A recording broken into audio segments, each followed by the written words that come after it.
খালি সাউন্ড ঢুকছে।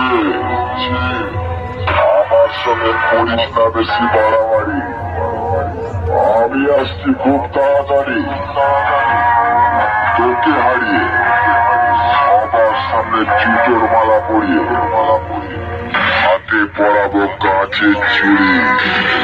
তোকে হারিয়ে সবার সামনে জুতোর মালা পরিয়ে হাতে পরাবো কাঁচের চুড়ি, হাতে পরাবো কাঁচের চুড়ি, বুঝেছিস?